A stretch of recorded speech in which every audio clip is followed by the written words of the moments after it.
Hello दोस्तों, यदि आपको नॉन वेजिटेरियन फूड पसंद है लेकिन अक्सर उसको खाने के बाद आपका पेट का प्रॉब्लम हो जाता है, तो क्या चीज़ें आपको करनी चाहिए। चिकन, मटन, फिश ये सारी चीज़ें टेस्टी लगती है लेकिन खाने के बाद पेट की प्रॉब्लम ज़्यादा होती है। क्या क्या टिप्स फॉलो करने से आप हेल्दी वे में इन्हें खा सकते हैं बिना ज़्यादा पेट खराब किए, ये सारी चीज़ों पर आज हम बात करेंगे। आज का टॉपिक है नॉन वेजिटेरियन फूड्स को सेफली खाने के लिए डाइजेस्टिव हेल्थ के मद्देनज़र आपको क्या क्या चीज़ें करनी चाहिए। टॉपिक पर जाने से पहले जो लोग हमारे चैनल पर नए हैं उन्हें रिक्वेस्ट करूंगा कि चैनल को सब्सक्राइब करें। हमारे चैनल का पर्पज़ है हेल्थ एजुकेशन के द्वारा लोगों को हेल्दी बनाना, और इस मिशन में आप हमारे सहभागी बन सकते हैं। चैनल को सब्सक्राइब करके, कंटेंट्स को शेयर करके, टॉपिक के दौरान कुछ इंटरेस्टिंग साइंटिफिक फैक्ट्स, कुछ प्रैक्टिकल यूटिलिटी की बातें और कुछ इंटरेस्टिंग स्टोरीज आपको बताऊंगा। हमारा फाइनल वर्डिक्ट आपको बताऊंगा, इसलिए बने रहिए हमारे साथ एंड तक। चलिए शुरू करते हैं हमारे साथ हेल्थ का सफर। क्या आपको भी ये डाइजेस्टिव प्रॉब्लम होता है नॉन वेजिटेरियन फूड खाने के बाद, और कौन कौन से फूड से आपको ज्यादा प्रॉब्लम होती है, कमेंट सेक्शन में लिख के हमें जरूर बताएं। यदि आप रॉ या अंडर कुक मीट खाते हैं तो उससे पेट में इंफेक्शन होने का चांस ज्यादा होता है, क्योंकि कई तरह के नॉन वेजिटेरियन फूड आइटम्स में सैल्मोनेला बैक्टीरिया हो सकता है जो आपके पेट में जाके इन्फेक्शन कर सकता है। लिस्टीरिया भी हो सकता है। क्लिनिकल इन्फेक्शन जर्नल में 2011 में एक आर्टिकल पब्लिश हुआ था जिसमें बताया था कि अंडर कुक मीट में 60% लिस्टीरिया बैक्टीरिया की वजह से जो हॉस्पिटलाइजेशन होते हैं वो इसकी वजह से ही होता है। तो अंडर कुक मीट खाना ज़्यादातर नुकसानदायक है। ये इन्फेक्शन का एक बड़ा सोर्स हो सकता है लिस्टीरिया बैक्टीरिया के लिए।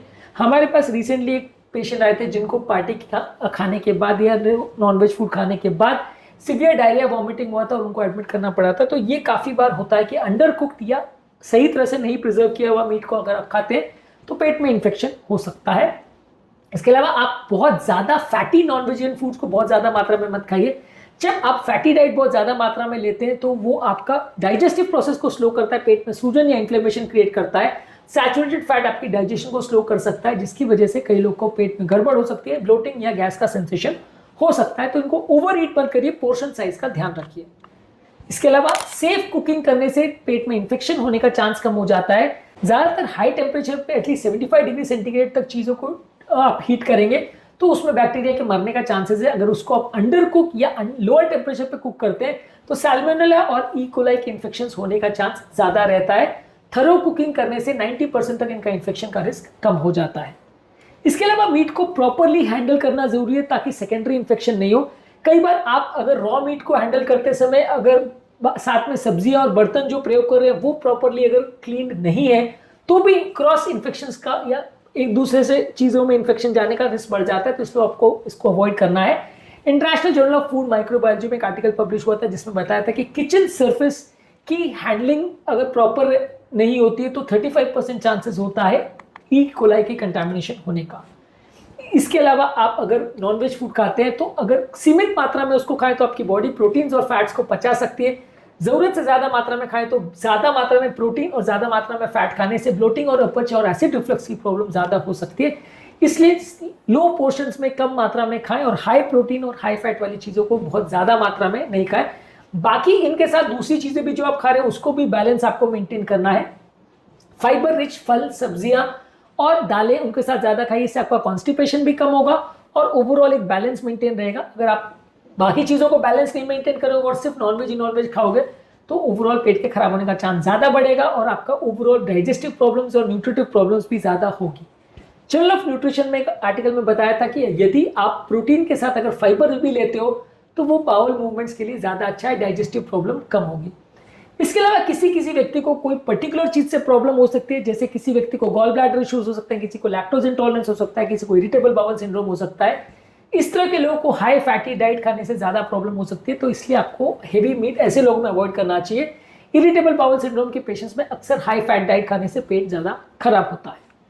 इसके अलावा मीट को बार बार रीहीट मत करिए। रीहीट करने से उसमें कंटामिनेंट्स बढ़ जाते हैं, बैक्टीरियल ग्रोथ होने का चांस बढ़ जाता है, ये भी पेट खराब करता है। मीट को जब आप स्टोर करते हैं तो प्रॉपर टेम्परेचर पे उसको रेफ्रिजरेट करिए, नहीं तो वो खराब हो सकता है और उससे भी इन्फेक्शन होने का रिस्क बढ़ सकता है। जब आप उनको प्रिपेयर करें तो प्रॉपर अपने हाथों को और बर्तनों को प्रॉपरली क्लीन करें, नहीं तो इन्फेक्शन का रिस्क बढ़ सकता है। इसके अलावा लीन कट्स ऑफ मीट को ज़्यादा प्रेफर करिए एज कम्पेयर टू फैटी या प्रोसेस मीट्स। फैटी और प्रोसेस मीट्स आपके पेट को ज़्यादा खराब करेंगे। और यदि आप नॉन वेजिटेरियन फूड ज़्यादा मात्रा में खाते हैं तो साथ में पानी ज़्यादा मात्रा में पीजिए, एटलीस्ट 2 से 3 लीटर। यह आपके डाइजेशन को भी सपोर्ट करेगा, कॉन्स्टिपेशन को भी कम करेगा और मीट को डाइजेस्ट करना ज़्यादा ईजी बना देगा। इसमें सबसे यूजफुल टिप्स आपको कौन सी लगी कमेंट सेक्शन में लिख के हमें बताएं।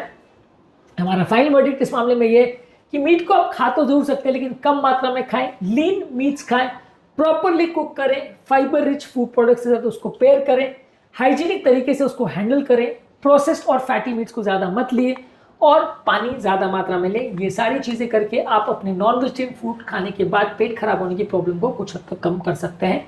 उम्मीद करूंगा कि आज के टॉपिक में कुछ नई बातें जानने को मिली होगी। जो लोग हमारे चैनल पर नए हैं उन्हें रिक्वेस्ट करूंगा कि चैनल को सब्सक्राइब करें। हमारे चैनल का पर्पज़ है हेल्थ एजुकेशन के द्वारा आपको हेल्दी बनाना और इस मिशन में आप हमारा साथ दे सकते हैं। आपके कमेंट्स हमें जानने में मदद करते हैं कि आपको हमारा कंटेंट कैसा लग रहा है, प्लस हमारे लिए मोटिवेशन और इंस्पिरेशन का भी काम करते हैं। इसलिए वीडियोस को देखते रहिए, शेयर करते रहिए और हेल्थ के सफर में हमारे साथ आगे बढ़ते रहिए।